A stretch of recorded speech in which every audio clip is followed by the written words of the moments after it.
minha gente querida, novamente com vocês, Pastor Onéia César Filho, Ministério Chama Viva, Igreja Batista Sião, Rio de Janeiro, Escola Ministerial Chama Viva, trazendo a você o estudo do livro do Apocalipse, versículo por versículo.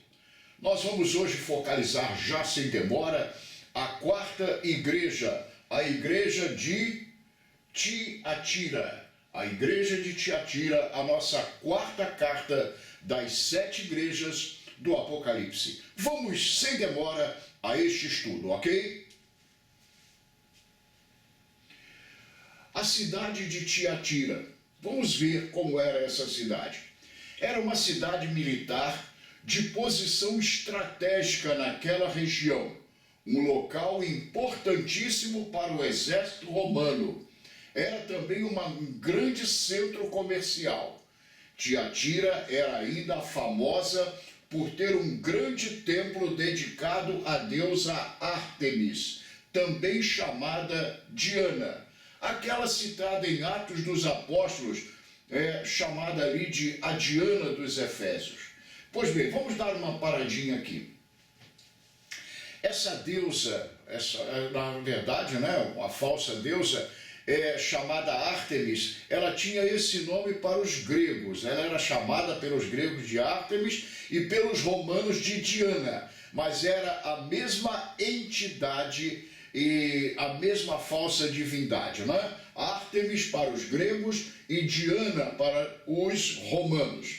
Em Atos dos Apóstolos, ela era chamada de a Diana dos Efésios. Tiatira era também a cidade natal daquela mulher chamada Lídia, em casa de quem nasceu a igreja de Filipos. A diaconisa Lídia, uma mulher, uma serva de Deus fiel, que é citada no livro de Atos, ela era natural de Tiatira. Vamos em frente. A cidade de Tiatira ficava onde hoje é a Turquia. Eu já disse a vocês que as 7 igrejas estavam localizadas onde hoje é a Turquia, um país muçulmano, chamando-se atualmente Alquizar, cidade branca, por causa das suas montanhas com pedras de mármore branco. São montanhas, veja, que cintilam a luz do sol por causa da aparência aqui e ali do mármore branco. Bate a luz solar e aquilo resplandece. Então, por isso, ela é chamada de cidade branca ou Alquizar.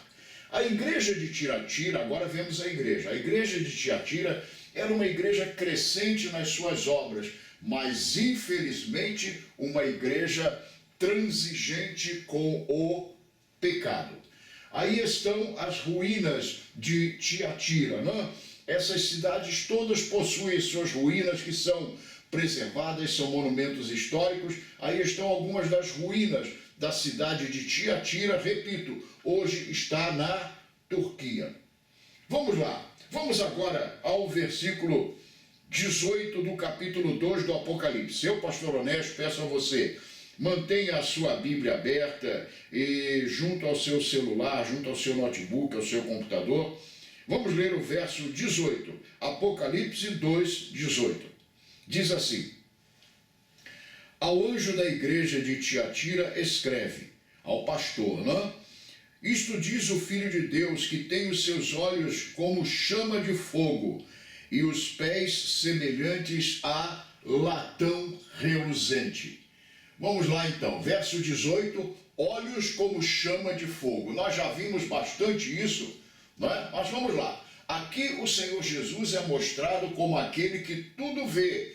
A expressão olhos como chama de fogo denota o poder de tudo ver, de tudo saber, não é? Aquele do qual nada se pode esconder. Ele via tudo o que se passava ali na igreja de Tiatira. Quantas vezes os filhos de Deus agem como se o Senhor não visse os seus pecados ocultos, eu coloquei entre aspas, né? Porque nada é oculto ao Senhor, ele tem olhos como chama de fogo. Mas a palavra de Deus diz que não há nada oculto que não haja de ser revelado. Para os homens, algo pode permanecer oculto por algum tempo, mas para Deus nada pode ser ocultado por tempo nenhum. Aí está uma igreja crescente, uma igreja vibrante, sim, mas tinha também o seu lado negativo, que nós vamos ver que vai aparecer. Tenhamos cuidado porque para Deus todas as coisas são visíveis, são patentes, são claras aos seus olhos, ok? Vamos continuar. Também fala de pés semelhantes a latão reluzente. Nós também já vimos isto lá no início, em Apocalipse 1, né? Quando traçamos aquele desenho, aquela figura do Senhor Jesus, que os seus pés eram semelhantes a latão reluzente. Já comentamos isto, né? Pois ali, na visão de João que ele teve do Senhor Jesus Cristo, seus pés apareciam, os pés do Senhor Jesus, assim, numa figura de julgamento, de pés pesados para exercer juízo sobre os seus inimigos. Por isso a Bíblia fala de calcar aos pés os seus inimigos. A Bíblia fala isso do Senhor Jesus Cristo. Com olhos como chama de fogo, ele vê o pecado que não pode ocultar-se aos seus olhos. Com pés semelhantes a latão reluzente, ele executa o juízo. Minha gente querida, vamos ter cuidado. Nós não devemos ter temor de Deus no sentido de medo. A Bíblia diz que o amor lança fora o medo. Mas, gente, está faltando à igreja desse tempo o temor de Deus. O temor da reverência, de saber que nós temos um Deus que é gracioso e amoroso, que é grande em perdoar, como diz a palavra, mas também que é um fogo consumidor. E a Bíblia diz, terrível coisa é cair nas mãos do Deus vivo. Vamos continuando? Vamos ler o verso 19. Eu conheço as tuas obras e a tua caridade, ou o teu amor, e o teu serviço e a tua fé, e a tua paciência, e que as tuas últimas obras são maiores do que as primeiras. Nós destacamos aqui, tuas últimas obras maiores do que as primeiras. O Deus que tudo vê não enxerga apenas o pecado, as más obras. Ele via as boas obras ali na igreja de Tiatira. Essa era uma igreja crescente, dinâmica, em marcha. Provavelmente essas qualidades eram tão acentuadas que ofuscavam os problemas que havia ali. Ofuscavam aos olhos humanos, não os de Deus. A expressão mais numerosas certamente queria demonstrar que aquela igreja avançava no amor, no trabalho, na fé, na paciência, obras citadas no início desse versículo que nós lemos. Era uma igreja que tinha honra diante de Deus. Ela de fato tinha essa honra, tinha esse lado positivo e Deus reconheceu isto. Vamos ao verso 20? Vamos ao verso 20? Vamos lá. Mas tenho contra ti que toleras, olha a expressão mas tenho contra ti que tolera Jezabel, mulher que se diz profetiza, ensinar e enganar os meus servos para que se prostituam e comam dos sacrifícios da idolatria. Nós vimos então essa conjunção, né? Coordenativa adversativa, é o mas, porém, contudo, mas Deus vai falando, elogiando, mas de repente vem a expressão mas e vem a adversidade. Toleras Jezabel, mulher que se diz profetiza. Quem era essa mulher? Provavelmente alguém que, atraída pelo crescimento do cristianismo, juntou-se à igreja ali. Como hoje, já havia naquele tempo pessoas que se juntavam à igreja, mas não se convertiam ao Senhor Jesus. Olha, não se convertiam ao Senhor Jesus e tentavam misturar o cristianismo com cultos e práticas pagãs. Essa mulher era alguém que tinha grande influência e liderança sobre alguns da igreja. Como hoje há pessoas no meio da igreja, nesse nosso tempo, que se dizendo profetas ou profetisas, dominam a vida espiritual de crentes incautos através de falsas revelações. Como tem isso no nosso meio? Essa mulher ensinava os filhos de Deus a se prostituírem e a comerem dos sacrifícios da idolatria. Acredito que tenha sido literalmente uma mulher tão oprimida e diabólica que foi chamada pelo Senhor de Jezabel, nome da mulher de Acabe, o rei Acabe de Israel, não é? Que procedeu de modo muito parecido. Gente, Jezabel pode ser considerada a mulher do rei Acabe, lá no Velho Testamento, Israel, a mulher mais diabólica, mais terrível que a Bíblia mostra. E veja que aqui na igreja de Tiatira tinha uma mulher que pervertia por falsas profecias, revelações, os filhos de Deus, alguns daquela igreja, e os desviavam, talvez pela expressão, não tem nada de mais, não tem nada a ver, e colocando desculpas e desviando da fé pessoas, a ponto de ser chamada de Jezabel. Eu digo às irmãs, às filhas de Deus, nunca queira ser chamada como esta mulher. A heresia nas igrejas. Eram dois tipos básicos de heresia nas igrejas daquele tempo. Veja bem, primeiro, prostituição. Segundo, comer coisas sacrificadas aos ídolos. Os atos sexuais faziam parte dos cultos pagãos e boa parte dos que vinham para o cristianismo custavam a deixar essas práticas. Perdão, aqui faltou essas práticas. O culto a Diana, de grande popularidade, incluía rituais de sexo com as sacerdotisas prostitutas. Como já falamos, em Corinto também, que tinha esses cultos pagãos, na cidade de Corinto, ali também havia as sacerdotisas prostitutas. Elas eram consideradas sacerdotisas e nos ritos, nos rituais, nos cultos pagãos, havia ritos, práticas de prostituição. Num paralelo a isto, tempos mais tarde, quando povos pagãos foram convertidos ao cristianismo, muitas vezes pela força, trouxeram cultos de idolatria a deusas que acabaram no culto a Maria, na tentativa pela igreja dessa época, de agora séculos passados, de cristianizar esses cultos. Eu, pastor, explico. O catolicismo, na verdade, a igreja da época se expandiu, o cristianismo se expandiu pela força, pelas cruzadas e por esses movimentos tremendos assim, de forma mais humana, mais carnal. E os povos eram obrigados a ser cristãos a partir dali. Mas eles tinham as práticas pagãs, inclusive o culto a deusas. E uma forma de se adaptar às suas práticas pagãs, a cristianizar aquilo que eles faziam, foi essa forma de juntar os cultos pagãos a deusas à pessoa de Maria. Mas eu digo aqui, repito e afirmo, a nossa querida e doce irmã Maria, que está na glória do Senhor, que foi tudo que a Bíblia diz que ela foi. Ela está na glória do Senhor. Foi uma mulher santa, uma jovem escolhida por Deus, que não tem nada a ver com isso, mas práticas pagãs ligadas a deusas, a entidades femininas, foram incorporadas ao cristianismo, principalmente na figura de Maria. Não há nada novo debaixo do sol. O que é, já foi. Na igreja de Éfeso, os pastores cristãos teriam se unido, veja que interessante, na igreja de Éfeso, os pastores cristãos teriam se unido para eliminar esses mestres dessas heresias. Mas em Pérgamo e Tiatira, essas práticas foram toleradas, embora nem todos os pastores as sustentassem, mas alguns as toleravam.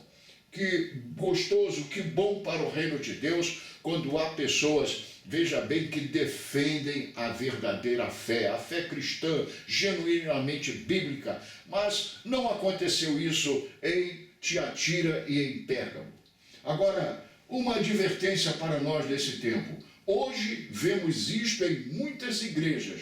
Toleram práticas do mundo no seu seio, embora se mostrem fervorosas em outras coisas. Também por isso que essas 7 igrejas nos falam muito neste nosso tempo. Essas igrejas, veja, esta mensagem atual é para os nossos dias. Quantas igrejas que são dedicadas, fervorosas, alegres, vibrantes, anunciam o reino de Deus com empolgação, com alegria, com impetuosidade, mas por outro lado toleram práticas pagãs, práticas pecaminosas, usando duas expressões. A primeira, não tem nada demais. A segunda, parecida com esta, sinônima, não tem nada a ver. Precisamos ter cuidado com o não tem nada a ver, porque aquele que tem olhos como chama de fogo está nos vendo. Cuidado com a expressão não tem nada demais. Aí está. Vamos ao verso 21. E dei-lhe tempo para que se arrependesse da sua prostituição, e não se arrependeu. Veja, dei-lhe tempo para que se arrependesse da sua prostituição. Completemos aqui.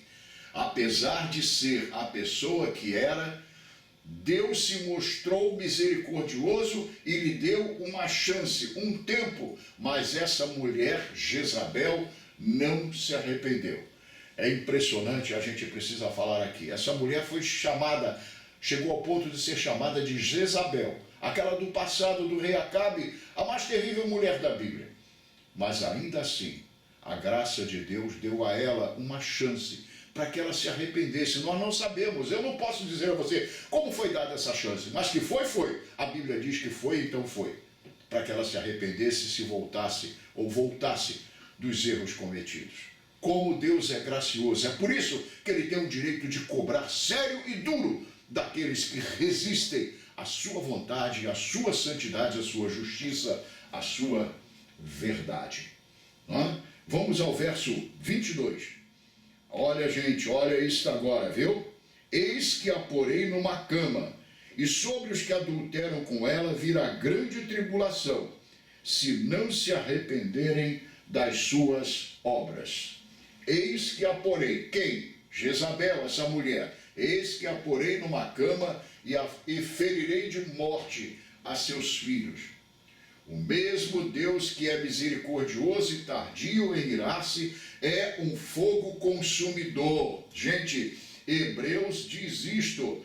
Veja bem, Hebreus diz que o Senhor é um fogo consumidor. A Bíblia diz que de Deus não se zomba ou não se pode zombar. Isso está em Gálatas 6:7. Não erreis, de Deus não se pode zombar. É daqui que vem uma expressão muito corrente nas igrejas pentecostais de modo principal. Eis que eu te porei no leito de enfermidade, eis que eu vou te ferir de morte. Não podemos negar uma coisa, está na Bíblia, está aqui. Eis que a porei numa cama e ferirei de morte a seus filhos. Esses filhos podem ser tanto os filhos biológicos, como nós chamamos, gerados do ventre dessa Jezabel, dessa mulher, como podem ser também os seus seguidores, aqueles que adotavam as suas práticas, porque eram para a carne, eram muito boas, muito gostosas de se viver. Aí está, mas a advertência divina vem. Minha gente, vamos então ao verso 24. Vamos ler na palavra de Deus. Mas eu vos digo a vós e aos restantes que estão em Tiatira, a todos quantos não têm esta doutrina e não conheceram, como dizem, as profundezas de Satanás, que outra carga não vos porei. Eu destaco aqui aos outros que não têm essa doutrina. Assim como Deus não tem o pecador como inocente, a Bíblia diz isto.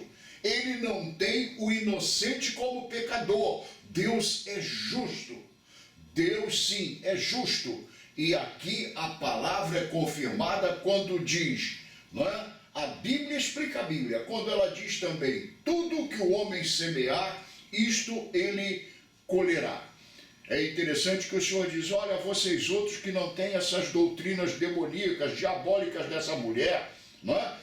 Eu vou abençoar vocês, não colocarei cargas sobre vocês. Deus é justo, é fiel. Se ele não tem, eu repito, o pecador por inocente, ele também não tem o inocente por pecador. Aí está. Vamos em frente. 24, 25. Vamos ver, 24, 25, eu vou ler novamente. Mas eu vos digo a vós e aos restantes que estão em Tiatira, a todos quantos não têm esta doutrina e não a conheceram, como dizem as profundezas de Satanás, que outra carga não vos porei, mas o que tendes, retende-o até que eu venha.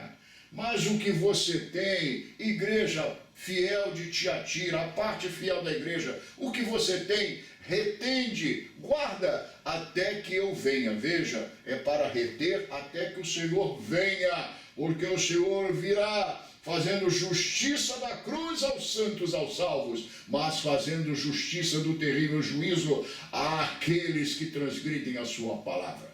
O Senhor diz palavras semelhantes à igreja de Filadélfia. Deus dá, e nós vamos chegar em Filadélfia, Deus dá as bênçãos, mas cabe aos seus filhos retê-las, a fim de não perdê-las. O salmista disse, novamente, a Bíblia explica a Bíblia. O salmista disse, escondi a tua palavra no meu coração, para eu não pecar contra ti. Salmo 119, 11. Quantos crentes se enganam considerando que as bênçãos de Deus que compõem a nossa vida cristã são automáticas? Isso é um perigo, gente. Nada na dimensão espiritual é automático. São automáticas e permanentes. Eles pensam assim, por si mesmas.